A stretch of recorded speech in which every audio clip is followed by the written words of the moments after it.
Dito sa video na to mga boss, ay ipapakita ko ang buong laban ng semifinals ng Town Hall 18 dito sa tournament na nagaganap ngayon. Pero eto yung pinakamatindi mga boss. E-sports yung laban dito. At ang matindi pa dito mga boss, ay apat na lang silang natitira dito. Sa apat na player na to mga boss, ay eto yung mga nakapagpalaglag ng mga ibang player dito sa ating tournament. Kaya naman ipamimigay ko sa inyo mga boss yung base na talagang maire-recommend ako dito sa mga base na ginagamit nila. Pero dito nyo makikita mga boss kung ano nga ba yung mga base na gamit nila dito at kung ano yung mga klase ng atake na pinapakita nila.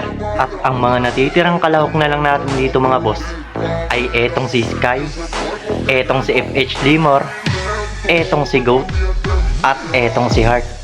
Kaya naman dito sa unang naganap na laban ngayon mga boss ay pinagharap natin etong si Sky, tapos etong si FH Limor. Kaso nga lang mga boss ay doble ang kaba sa nagaganap na laban ngayon. Dahil dalawang legend player ang nagkaharap ngayon dito.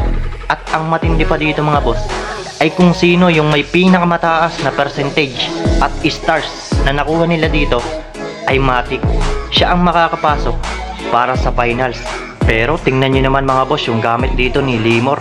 Etong klase ng base na to mga boss ay tinatawag bilang ring base.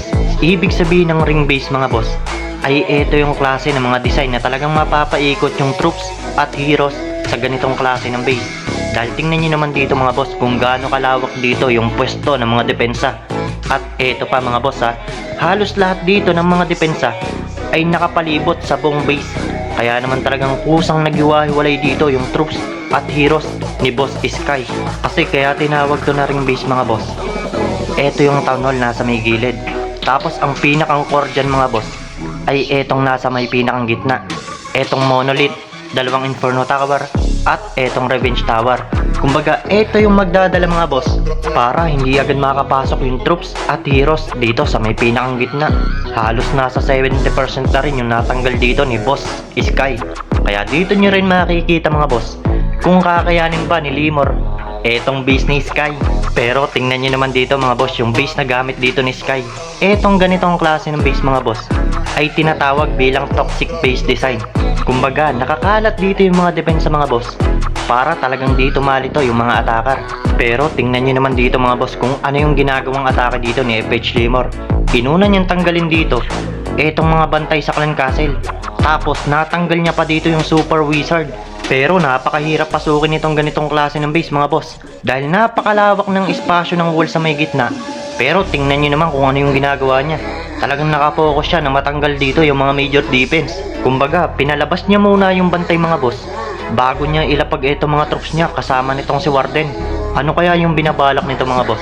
Sa isip-isip ko, kapag nagkamali ng pasok etong kanyang mga major golem, siguradong dito rin mauubos to mga boss. Kasi napapalibutan ng invisible spell etong bomb hive kasama ng mga inferno tower. Pero tingnan niyo naman yung ginagawa niyang atake dito mga boss.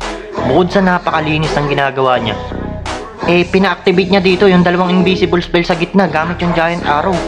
Grabe, ibang klase talaga lumaro ang mga legend player mga boss. Kasi tingnan niyo naman yung kasunod na ginawa niya dito. Ginamitan niya ng overgrowth tong mga depensa dito sa may loob para hindi maka-atake tong depensa. Tapos eto pa yung kasunod na ginawa niya mga boss. Talagang gusto niyang matanggal tong revenge tower tapos tong may bandang guardians. Pero talagang napakahirap nito mga boss kasi napakasakit ng gitna. Pero tingnan niyo naman yung ginawa niya dito mga boss. Kahit naiipit na yung mga troops niya, sinakto niya yung timing ng ability ng Warden. Tapos bukod sa natanggal dito yung revenge tower mga boss, ay natanggal din dun yung town hall. Tapos nag-RC charge pa siya dito sa may pinakang loob. Ibang klase talaga lumaro ang mga legend player mga boss.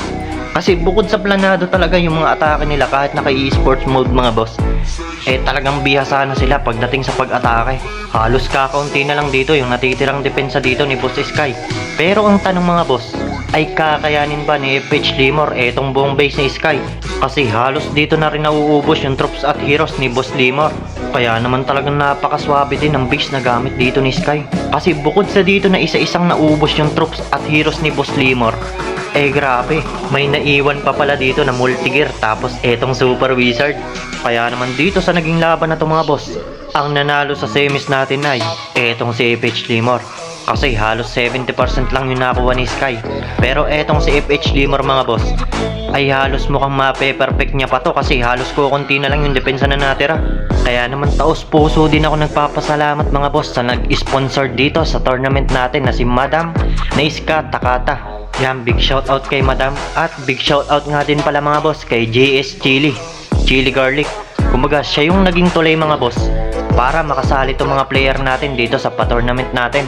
Kasi yung caption na ginamit natin mga boss para makalahok yung mga tournament ay galing sa kanya. Kaya naman taos puso ako nagpapasalamat kay Madam Chili. I-follow nyo din siya mga boss kasi solid yung mga attack niya. At kung gusto nyo nga palang gamitin mga boss yung base na ginamit ni Boss FH Limor, ay i-comment nyo na lang dyan sa baba para ma-PM ko agad sa inyo. Hiningi ko nga pala mga boss yung link na gamit ni FH Limor dahil talagang napaka-solid at napakatibay. Kaya kung gusto nyo pang mapanood mga boss ang part 2 ng mga laban nila ay walang problema.